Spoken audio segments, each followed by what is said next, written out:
What's up, everyone? It's Ripper here. Show called Bad Vegan. The things left out of the show that should have been included in the show.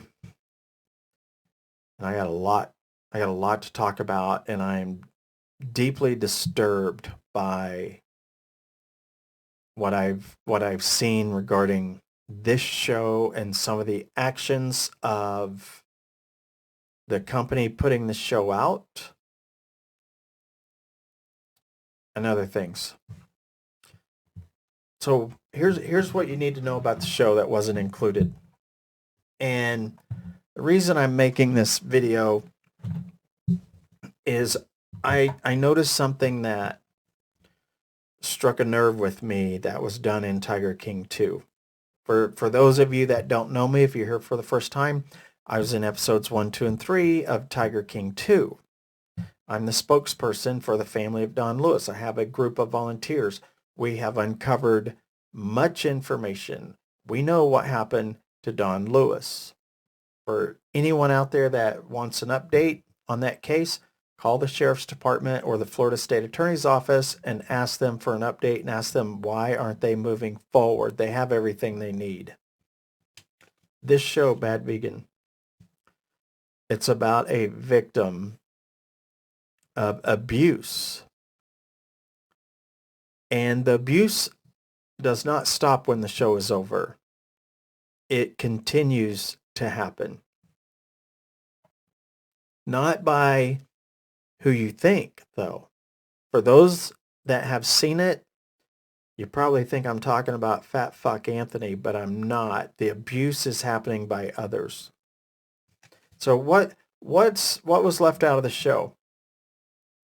At the end of the show, they show all of the money that Sarma had lost or was in debt to or whatever. It was like $6 million. It's a lot.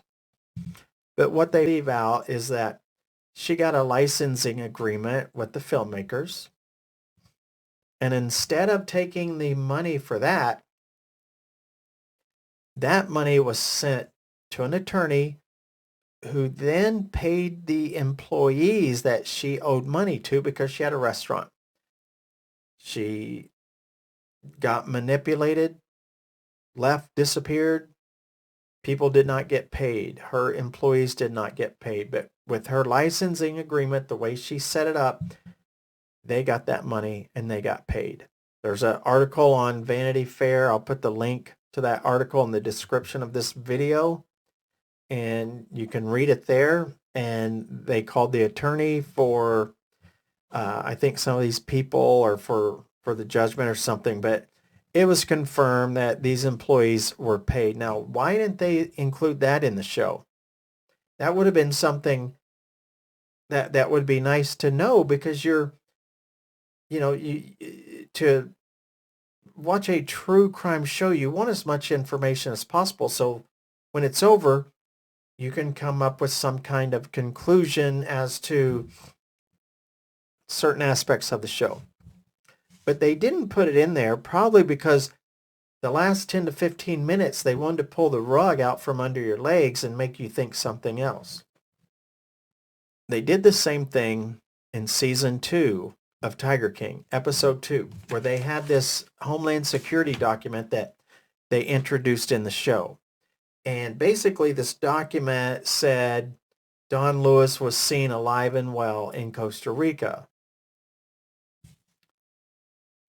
Everyone knew, when I say everyone, I'm talking about people with the film, knew the document was not credible.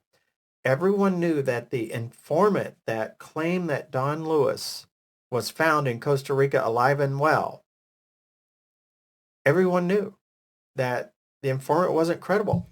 We knew. The Sheriff's Department went to Costa Rica, talked to the informant, and came back and deemed him not credible. We all knew this. So why did they put that in the show? Same reason that the last 10 to 15 minutes of this Bad Vegan show, they start creating this doubt in your head about this victim. It's the same thing. And they do this to create confusion and create some drama so people have something to talk about when the show's over. But what you're doing is you're victimizing victims again. By putting out this document, you victimize the family of Don Lewis again.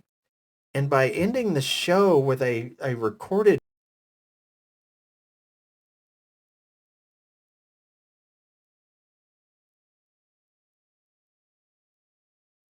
phone call where they're making it sound like this girl, Sarma, and this fat fuck Anthony guy are having some kind of relationship again, is disturbing, because that's how they leave it. And then you wonder, was she a willing participant in the scam? Was she part of the scam? Well, if you didn't know she paid the employees back, you might think that. Because when you're getting a licensing agreement, you have control over certain aspects of that. You can get the money for that, but she didn't do that. She turned it over to her employees. Another thing, this licensing agreement, the way they work is you have, like, for example, I have this external hard drive. Maybe it's got a bunch of videos on there. And maybe when I was filming with Tiger King, maybe they wanted some of my videos, to use some of my videos. So maybe I signed a licensing agreement with them. But with that, I turn over the videos that I want to turn over. If there's videos that I have that are going to make me look bad, I don't have to turn those over. And I guarantee you, if Sarma had recordings of her and this guy talking, and they were actually like having some type of relationship again, she would not have turned those over. She would not have given them to these people to use. So let me kind of explain this. At the beginning of the show, she's on the phone. You can see she's talking to this guy, this fat fuck Anthony. She's got her earpods in, talking to him on the phone, and she's kind of playing him a little bit where she's like, hey, have you heard about this show? Has anyone contacted you about a documentary or anything? We know she knows about it because she's being filmed. She's being filmed on the call. So she's asking him questions, trying to get him to talk for this documentary. So we're well aware she knows about the documentary. So she's playing him in a sense. That's 2019. Remember that, 2019, the beginning of the show, she's talking to him and she says something like, it makes me ill to think about recording other people, but not this guy, or something like this, like, fuck this guy, something to that effect. And I'll put something up on the screen here with the subtitles and we'll see exactly what it is that she said. But you can clearly tell she does not like the guy. She's not a fan of Fat Fuck Anthony. She doesn't like him. 2019. So you go through this show and it's brutal to watch and listen. She's got recordings of this guy. It's brutal to listen to him manipulate her. It just goes on. And as I watched it, I'm like, oh my gosh, she's trapped. She can't get out of it. And at some point she just gets in too deep and she's really helpless, to where she just hopes, and she probably knows this stuff isn't true, but there's like a piece of her that is like, maybe it is. And if it is, I'm so close that I can't turn back now. I don't know if that's how she's feeling, but that's how I kind of saw it. I could be totally wrong. But it goes on and on and on. Just when you think it can't get worse, it gets worse. And then after it gets really bad, then they're interviewing someone and they start planting these seeds in your head that maybe she was part of it. Maybe she was part of this whole scam. And then they end it with a phone call that was also in 2019 between her and Fat Fuck Anthony. And that's how it ends. And it's to make us wonder,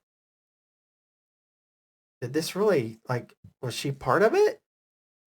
It's the same thing they did with this Homeland Security letter, where they want to put doubt in your mind.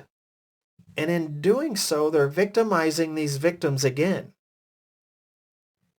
Not only was this girl a victim with this horrible person, she's being victimized again by the way they edited this show and threw this thing in to kind of leave it hanging. Which there's an article that is out there where I think she's quoted as saying the ending is disturbing and dishonest or something to that effect. That's what she's talking about. It's this phone call. And when I saw the article before I saw the show, I thought, what's up? Like, what's this about? What does she mean they're being dishonest or it's misleading? Because as soon as I saw that, my brain went right to episode 2 of Tiger King 2 and that Homeland Security letter. I was like, if they did something like that again, unbelievable. Here's the thing, same producer, Chris Smith, same guy, doing both shows. When will these people stop victimizing these victims even more? And I wish I could just say that was it, but I want to show you this website.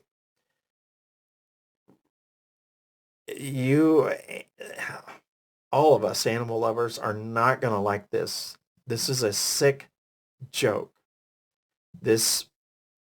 One of the things in the show that they talk about, and I don't know if this is true or not, is that this fat fuck Anthony guy convinced Sarma that she could make her dog immortal.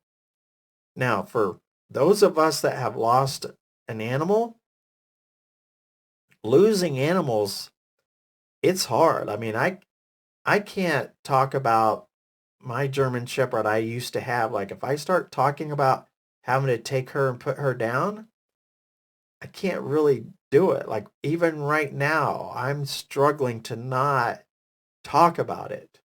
So for those of us that have lost animals, of course would love for them to live longer, because especially dogs. Dogs live 10, 12, 14, 15 years. That's it. That's not very long. So of course it'd be great for that. And this guy manipulated this girl so well that in the show, I don't know if it's true or not, but he convinced her that he could make her and her dog immortal. And that'd be great. So that's bad in itself. That's just that, for her to have that done to her is bad. But what's even worse is this website right here that I'm going to show you. This perpetualpup.org site. And basically it's a commercial put together that says, basically it's making fun of her being, or her believing this con that this guy did. You got to realize she's a victim. But they put this commercial together, and I'm not going to play it because I don't want them to try to copyright me. But they've put this thing together, making this fake commercial about your dog living forever. At first you think, oh, who could be doing that? Like, who's being so mean and victimizing this victim and picking on this woman who was abused? And then you go and see who the website is registered to. And then as you scroll down, you look and you see it's Netflix. Netflix is running this sick joke about this woman who was manipulated and abused by this fat fuck Anthony guy. And if that wasn't bad enough, now you have this billion-dollar company out there putting something like this out there to market their show.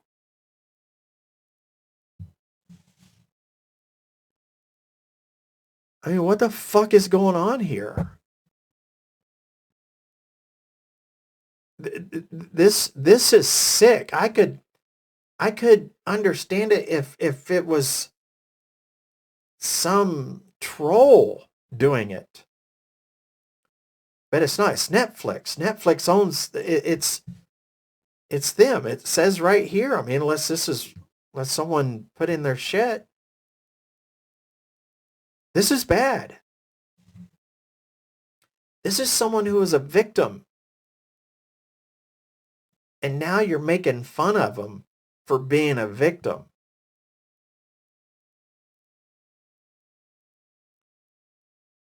I don't even know. Like I can't even grasp the thought of these people sitting in a room going, hey, let's do this. Let's make a commercial to promote the show. And let's make fun of this girl being a victim. Like, who's the douchebag that did that?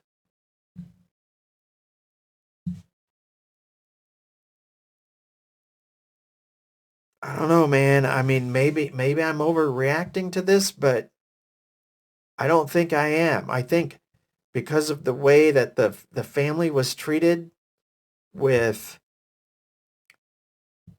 season 2 of Tiger King, don't get me wrong. I appreciate them including me in their project. And I know the family appreciates their dad's story being put out there. But when you do this other bullshit that doesn't need to be in there, and I know why you're doing it, but it's really not necessary. It's really not. You're victimizing people over again. They've been victimized enough. And now you're doing it again. I can't even imagine what this girl is going to think if she sees this thing from Netflix, this commercial, this fake commercial to promote their movie. I can't even imagine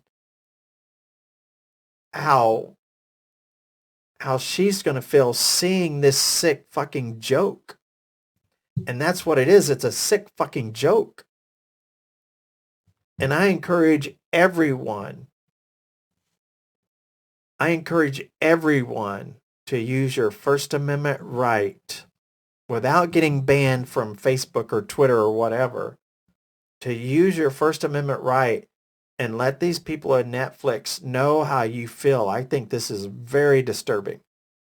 I think it is so fucked up.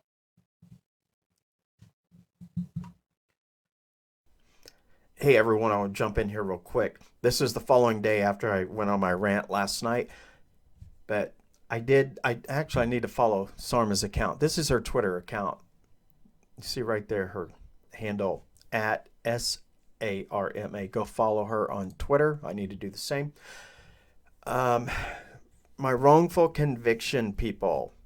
This is for you all. I'm adding this into the video because if you don't know the story, Sarma actually had a plea deal.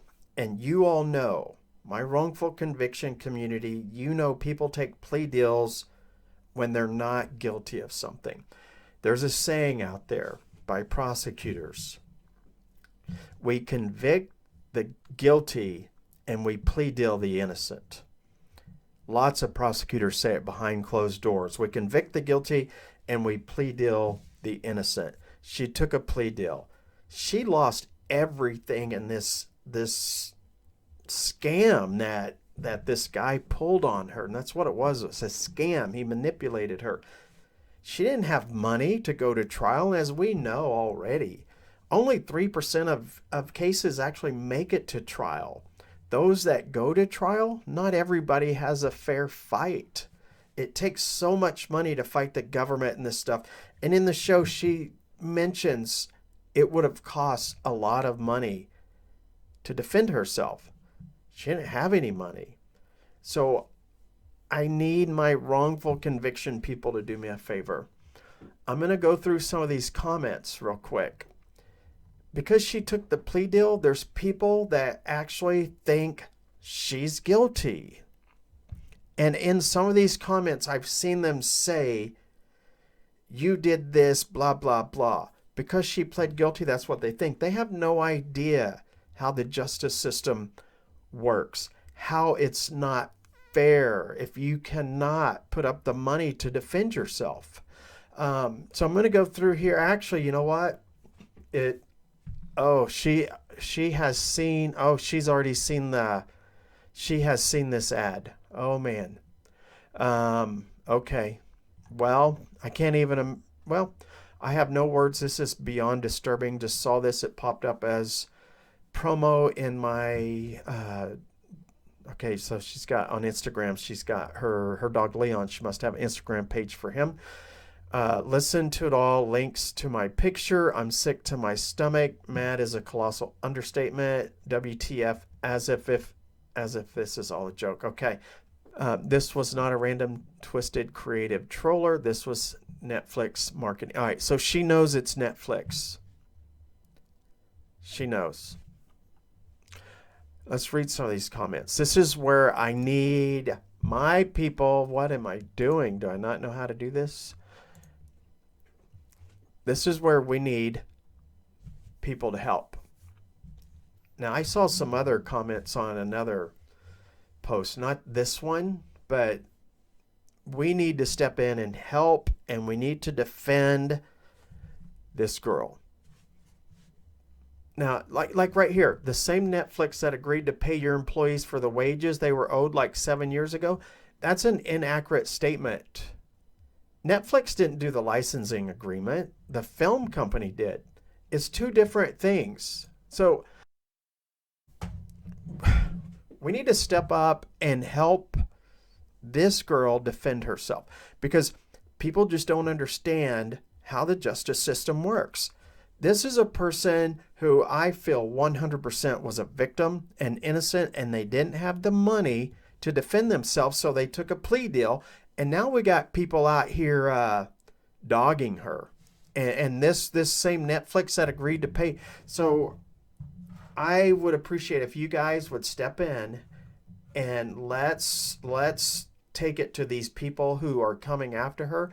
I'm going to just put in something here, because it wasn't Netflix that paid. It was the film company. And this Clint K doesn't understand that licensing agreements come from the film companies, not the distribution company, or in this case it did. But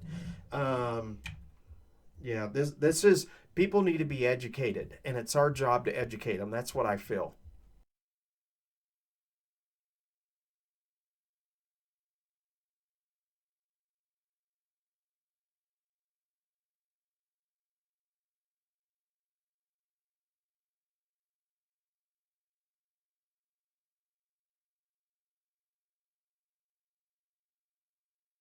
So, like this, that licensing agreements come from the production companies or the film companies, not the distribution company. So I need my wrongful conviction people and the Team Ripper Army to step up and defend this girl. She's 100% innocent. She was a victim. She could not defend herself. She did not have the money to defend herself. She lost it all. It was stolen from her. She was manipulated. I think you guys will clearly see that if you watch the show. But in here, this guy says the same Netflix that agreed to pay your employees for the wages they were owed like 7 years ago. No, Netflix didn't do that, buddy. That's the production company. So get your facts straight. I'm going to go through here. I love that you are an inspirational woman and you will soar again. I believe that. Don't fall for the game. Good, good, good, good. I'm curious, had you known about this, would you still have agreed to participate in the documentary?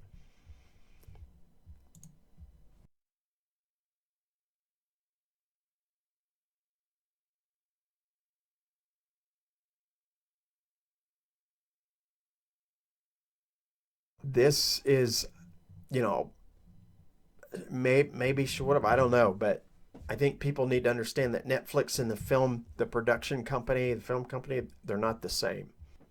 Still not sure how you could embezzle 1.5 million, treat workers like that, and end up a Netflix star. America's a weird place. It's called being a victim, dude. Seriously. That's exactly what.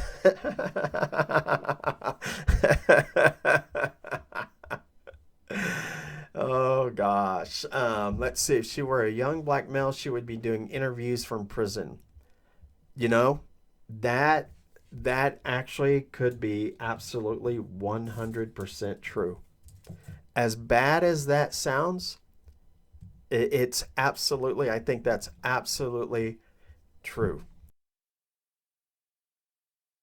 I hate to say it, but yes, yes. And I think a lot of people understand that. And I think that Sarma might realize that as well. I hope she does. But I also think she's going to have a platform and maybe she can one day talk about stuff like that. I mean, hell, they sent her to Rikers.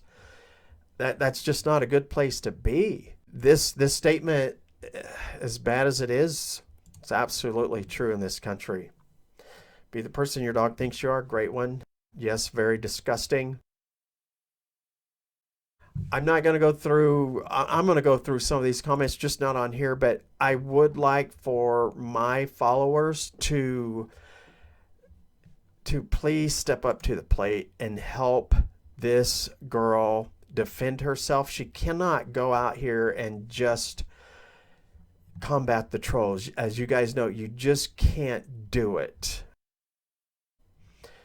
Adam Paul, I agree. She's guilty of some bad choices, trusting someone in a new relationship, but that could have been anyone. Absolutely right. Absolutely right. My people, you know, J-Jax, Nosy, Linda, Sunshine Christina, you guys know who I'm talking about. Jinxie, we need to go defend this girl. She's a victim. She's still being victimized. Let's help out. You know that we can do it, and you know we can educate some of these people that do not know about the justice system. This is a wrongful conviction. You know, is it bad like Brendan Dassey? Of course not. No. But it's still bad. It's still bad, and she's still being victimized, so let's help her out. She's also got an Instagram account. You can just look up her name. I don't even know how to pronounce her last name, but you can look up her name. You can find her Instagram account. You can find all of her social media. Please go follow her. Let's help her out. I think it's our duty to try to educate some of these people on the justice system. I also think that she probably has a pretty good future in helping people that have been wrongfully convicted in the future. And I think if she makes a move to do that, I think we need to be ready to help. With that being said, I'm going to go to the end of my video that I had done last night and in this video, and I appreciate everybody who's willing to help. Watch the show. The show is good, but just know when you get to the end, the stuff they put in, the phone call and all that, it's all for film. It's to make you think she was involved in this scam, which she wasn't. All right, everybody. The show's on Netflix. Or is it Net Jokes? I'm just flabbergasted with this. It's so bad. All right, everybody, stay safe out there. I'm Ripper. I'm not a vegan. And I'm out. Cases too breezy, called up Jack, so you know you gon' get ripped up. Talking that smack like a pussy with your tail tucked. Caught up on the axe, stabbing back to get you caught up. Forgot to cross your T's. Please, you know your time's up. Tick, tick, tock, time is running like a track meet. I wanna see you try and catch up to an athlete. Concrete, fast, sweating bullets on a fact sheet. So I'ma sit back and watch you try to act weak. I speak. Oh no, oh no, oh no. Watch the clock tick tock, yeah, keep on boasting. Oh no, oh no, oh no. Checking CTMZ, try and keep on floating. Got them eyes in the back of your head, and that's facts. It's down on wax, won't be a rematch. You're in too deep, you see, so relax. So say what you need, don't speak, it's all rap. Oh no, oh no, oh no. Watch the clock tick tock, yeah, keep on boasting. Oh no, oh no, oh no. Checking CTMZ, try and keep on floating. Got them eyes in the back of your head, and that's facts. It's down on wax, won't be a rematch.